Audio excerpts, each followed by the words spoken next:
Do you remember the laughter, the banjos, and those wild country sketches from Hee Haw? It felt like nothing in that world could ever really change. But years later, reality hit harder than any joke on screen. Some of those smiling faces ended up in shocking tragedy, others in unexpected fame, and a few simply disappeared from the spotlight. This is how the Hee Haw cast changed in 2026. Buck Owens. Buck Owens didn't just host Hee Haw, he turned every episode into a live country explosion.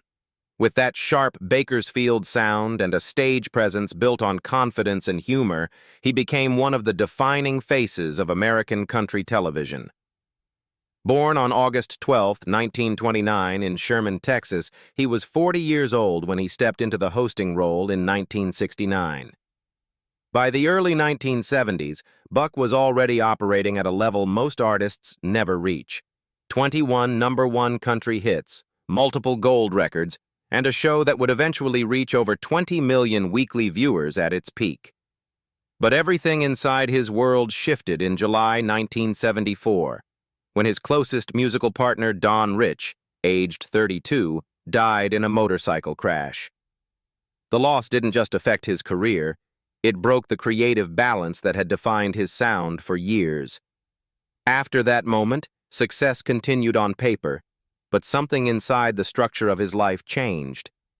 Even while Hee Haw ran for over 600 episodes between 1969 and 1993, Buck became increasingly distant during production, often leaving set immediately after filming without socializing.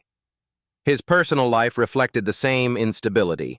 4 marriages and 3 divorces, including a brief and highly publicized marriage to fiddler Jana Jay in 1977 that ended within months, becoming a quiet talking point in Nashville circles. Buck Owens died in his sleep on March 25, 2006, at age 76, from a sudden heart attack in Bakersfield, California. Even with over 100 million records sold worldwide across his career and compilations, many fans still see his story through one defining fracture point, the day Don Rich died in 1974, and the version of Buck Owens everyone knew began to quietly change. Tammy Wynette. Tammy Wynette's appearances on Hee Haw carried a different kind of presence, controlled, elegant, but always hiding something fragile beneath the surface. Known as the First Lady of country music, she often performed with a voice that sounded like it had lived through every lyric she sang. Born on May 5, 1942 in Mississippi, she began appearing on the show in the late 1960s around age 27, already rising into national fame. Her success was enormous, but so was the instability behind it. She went through 5 marriages, including her turbulent relationship with George Jones. He got over the periods of emotional breakdown, heavy medication use, and multiple surgeries following severe health complications, including a hysterectomy that contributed to long-term dependence on painkillers such as Demerol and Valium. At times, close friends described her life as being held together more by medication schedules than stability. Despite everything, her music defined an era. Stand By Your Man became one of the most iconic country songs in history, spending 3 weeks at number 1 in 1968 and later being preserved in the Grammy Hall of Fame. She also earned multiple CMA and Grammy nominations, becoming one of the most recognizable female voices in American country music during the 1960s and 1970s.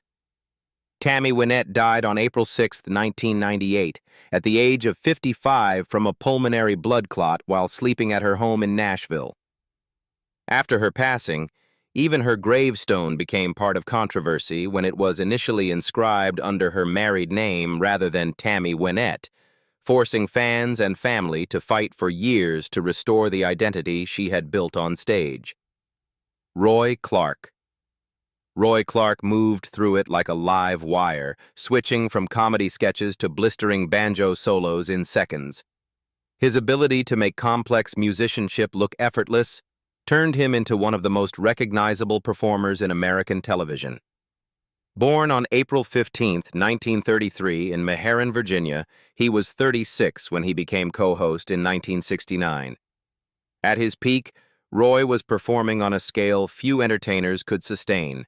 More than 200 shows per year, regular appearances on The Tonight Show starring Johnny Carson over a dozen times, and a career that produced multiple charting albums across decades. In 1982, he won a Grammy Award for Best Country Instrumental Performance, cementing his reputation as one of the most technically gifted musicians in country history. As fame expanded, so did pressure.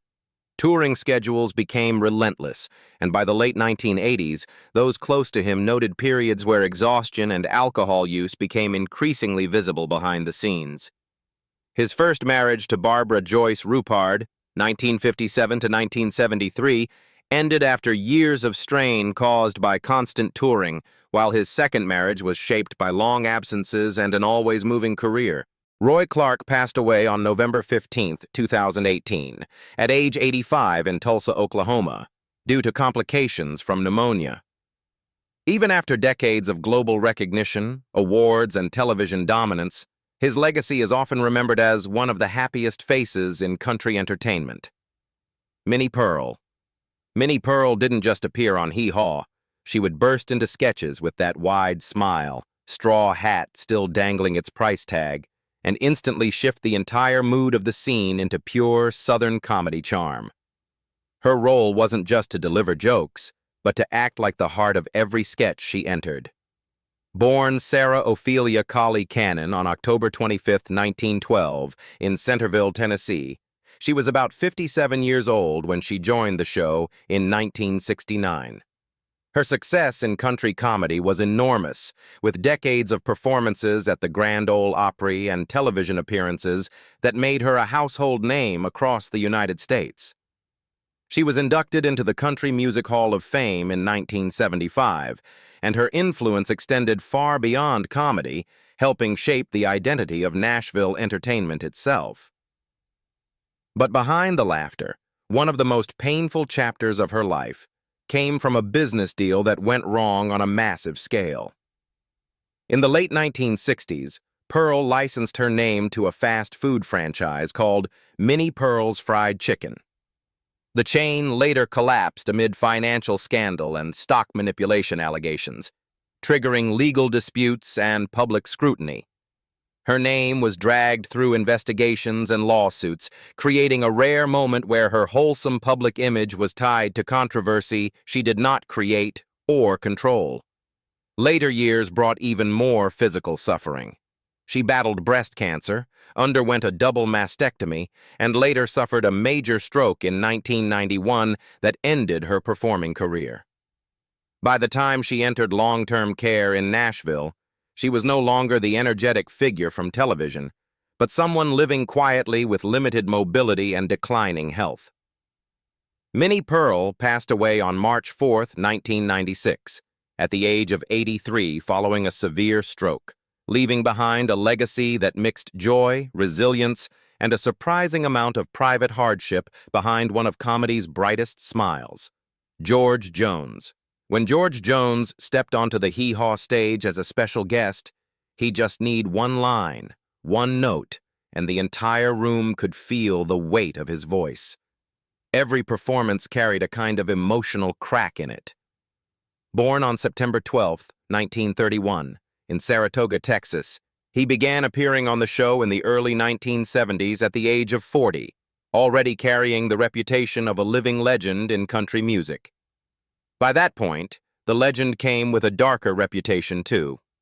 The industry had already given him the nickname No-Show Jones after years of canceled concerts, reportedly hundreds of performances lost due to alcohol and substance abuse issues that followed him throughout the 1960s and 1970s. Even his marriage to Tammy Wynette became a public storm of breakups and reconciliations, including a widely reported incident where Jones fired a gun during a domestic argument, shocking Nashville at the time. Yet even through chaos, his career reached unmatched heights. Songs like White Lightning, 1959, and later He Stopped Loving Her Today in 1980, often called the greatest country song ever recorded, earned him a Grammy and cemented his legacy as one of the most emotional voices in music history. But behind the awards, the same pattern kept repeating. Success on stage, collapse off stage, a cycle that never fully broke. George Jones died on April 26, 2013, at the age of 81 from hypoxic respiratory failure in Nashville, Tennessee. Even in death, his story remains one of contradiction. An artist whose greatest performances were often born from the same pain that nearly destroyed him.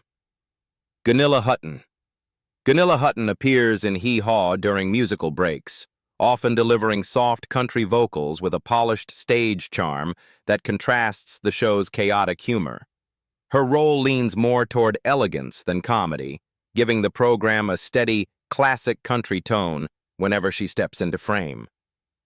Born on May 15, 1944 in Gothenburg, Sweden, she was about 25 years old when she began appearing in 1969. Her early life became tabloid material in the 1960s due to a rumored relationship with Nat King Cole, which drew intense media attention and emotional strain during a period when her career was just taking off. She later married airline pilot Alan Freeman, and the marriage lasted over 4 decades, becoming the most stable part of her life. Before Hee Haw, she was already known to TV audiences for playing Billie Joe Bradley in Petticoat Junction, 1965 to 1966, which helped establish her as a recognizable face in American sitcoms. After the peak of her television career, work opportunities slowed down, and she gradually stepped away from Hollywood productions. The death of her husband in 2014 marked a major emotional turning point, after which she became increasingly private, avoiding public appearances and interviews. In her 80s, she has lived a quiet life in Texas, largely disconnected from the entertainment industry. At 82 in 2026, Gunilla Hutton remains a living link to the golden era of classic American TV, remembered for both her screen presence and her long retreat into privacy. Loretta Lynn. Loretta Lynn stepped onto Hee Haw like someone carrying an entire lifetime inside every lyric she sang, often performing songs that felt less like entertainment and more like personal confessions shared with millions of viewers. Her presence on the show brought a rare emotional weight to the comedy-driven format. Born on April 14, 1932, in Butcher Hollow, Kentucky, she was around 39 years old when she began appearing regularly on the show in the early 1970s. Her rise to fame came with staggering contradictions. Married at just 15 and a mother by 16, she built her career while raising children in poverty before becoming the first woman in country music history to win CMA Entertainer of the Year. Songs like Coal Miner's Daughter, 1970, later adapted into the Oscar-winning 1980 biopic starring Sissy Spacek, turned her personal life into national history. But behind the success was a marriage to Oliver Doolittle Lynn that lasted nearly 50 years and was marked by alcoholism, repeated infidelity, and documented domestic violence, a reality she openly referenced in interviews and her autobiography. Even as fame grew, her personal life was repeatedly struck by tragedy. Her son Jack drowned in 1984 while attempting to cross a river on horseback, and decades later her daughter Betty Sue died in 2013 from complications linked to substance abuse. These losses deeply affected her later performances, with fans and collaborators noting a noticeable shift in her voice after the 1980s. Loretta Lynn died peacefully in her sleep on October 4, 2022, at her ranch in Hurricane Mills, Tennessee, at the age of 90. By that point, she had already received a Grammy Lifetime Achievement Award, 2010, multiple CMA honors, and a permanent place in the Country Music Hall of Fame. But her legacy is still defined less by awards and more by the life she survived long enough to turn into music. Grandpa Jones. Grandpa Jones often interrupts sketches like an old-school storyteller who refuses to stay quiet while the younger cast runs wild around him.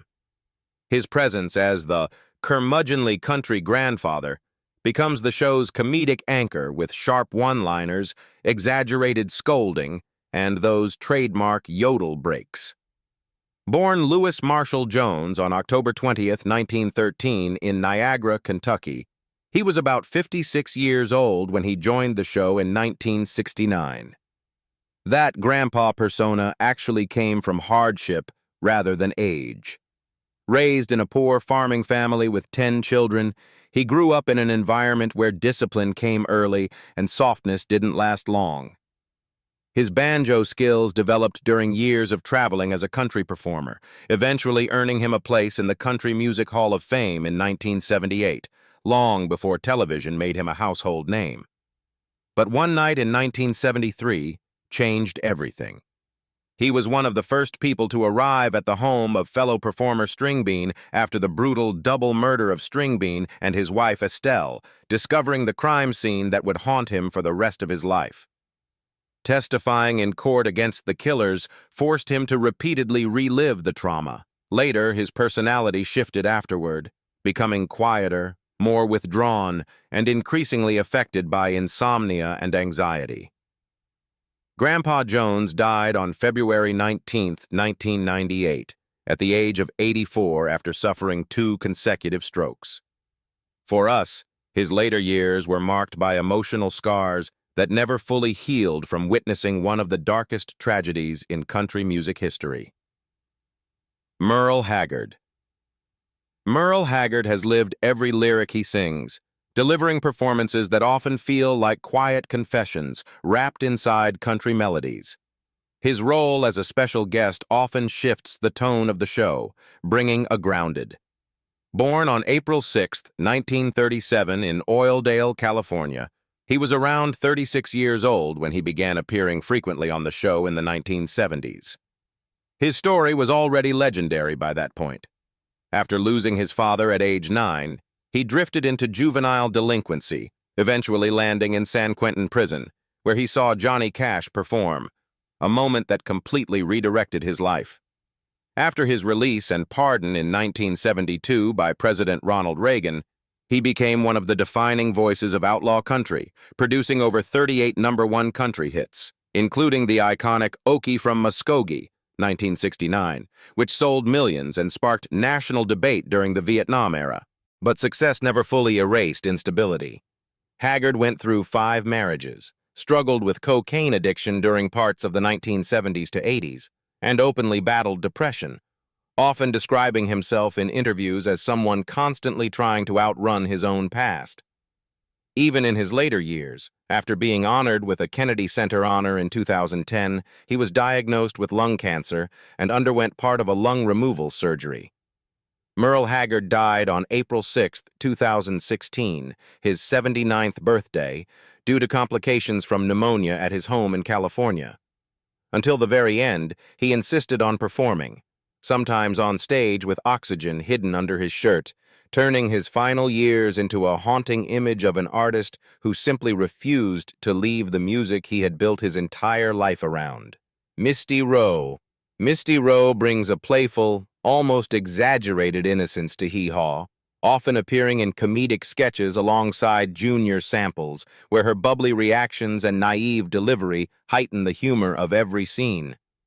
Her character style relies on charm and timing rather than punchlines, making her one of the most recognizable Hee Haw honeys of the show.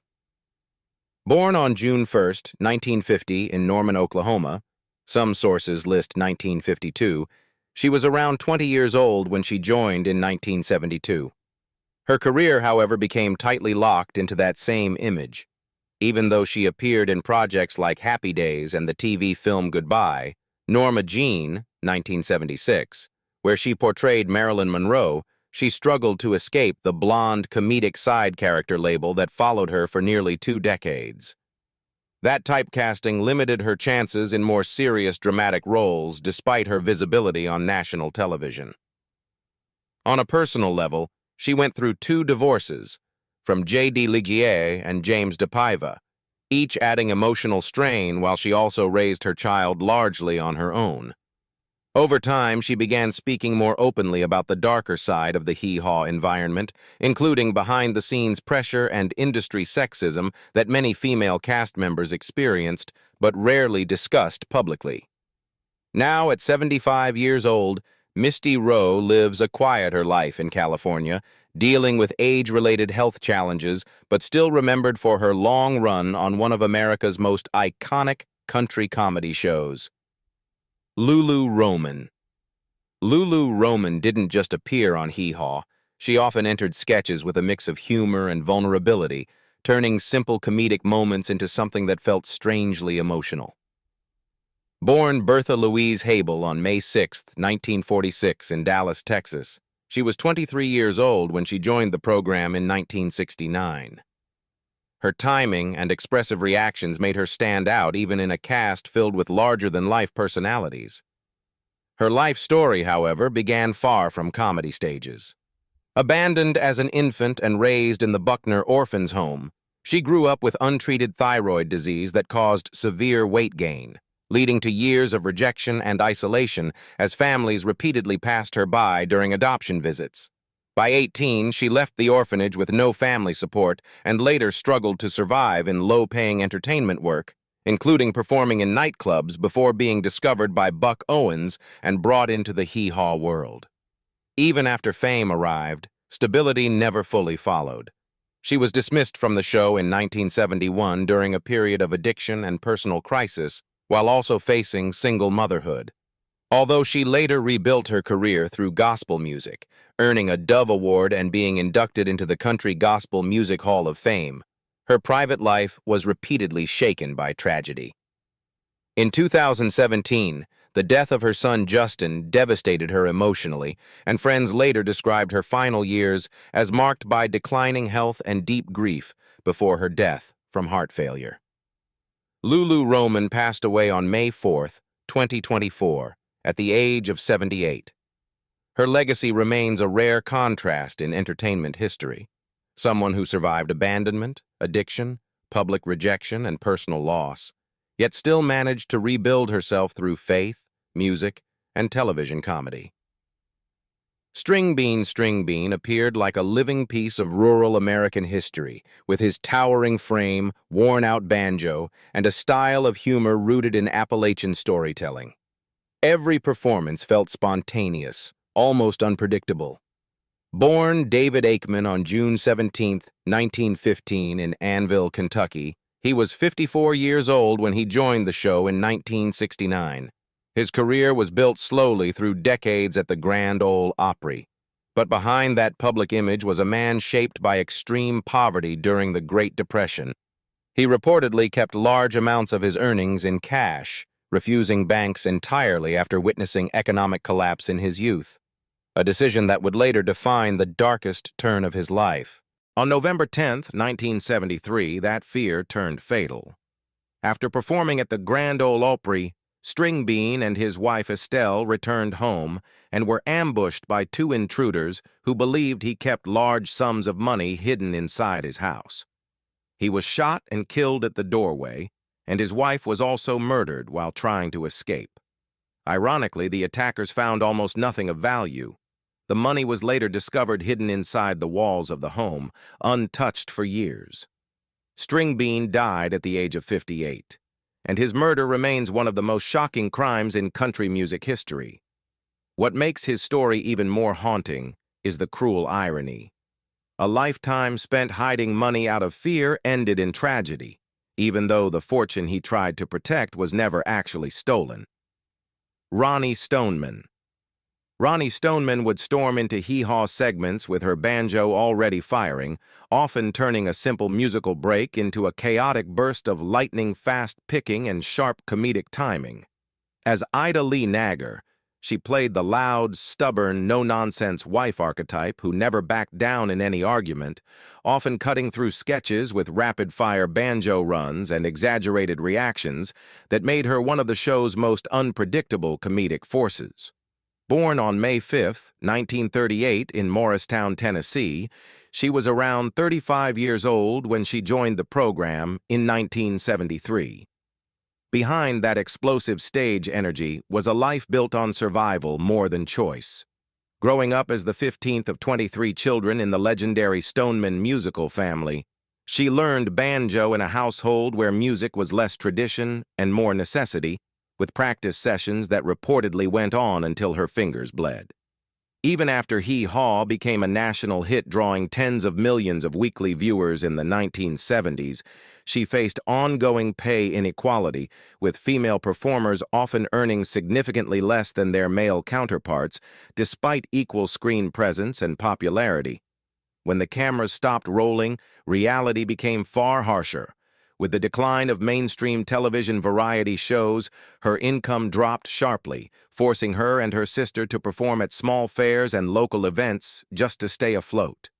In later years, financial instability became so severe that she reportedly spent nights sleeping inside her car during touring periods, unable to afford accommodation despite her long-standing fame.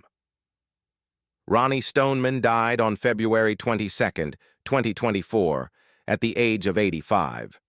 She left behind a legacy as one of country comedy's most distinctive banjo performers, remembered equally for her fearless on-screen energy and the quiet financial struggles that followed her far beyond the spotlight. Junior Samples. Junior Samples existed on screen like a walking punchline, stumbling through lines as the used car salesman. His character's awkward pitches and slow, drawling delivery turned him into a symbol of pure rural humor and the kind. Born on April 26, 1926 in Cumming, Georgia, he was about 43 years old when he joined the cast in 1969. What made his presence so unique was that it wasn't manufactured comedy. It came from real life. Before television, he was a sixth-grade dropout working as a carpenter, and his rise began almost accidentally after a recorded fishing story titled The Big Whopper, 1966, spread locally and caught the attention of producers. That sudden leap from obscurity to national television fame placed him in a world he was never trained to navigate. As Hee Haw grew into a massive success, reaching over 20 million viewers per week at its peak, the pressure of staying the funny, slow-talking guy became a constant burden. Behind the scenes, he struggled with alcohol dependency and emotional strain, while also dealing with the guilt of long absences from his family, especially his 5 children, whose early years often passed without him present due to filming commitments. Junior Samples died on November 13, 1983, at the age of 57 from a heart attack. He remains remembered as a man whose natural personality became a national joke, but whose real life carried far more weight than the character audiences saw on screen. So here's how it all comes together. Hee Haw, 1969, cast then and now in 2026, shows a world where laughter, music, and small-town charm once ruled American TV, but time has taken its toll in ways few fans ever expected. Now the question is simple. Which of these transformations shocked you the most when you saw where they ended up in 2026? Don't forget to like, subscribe, and join us for more then and now stories that hit harder than you expect.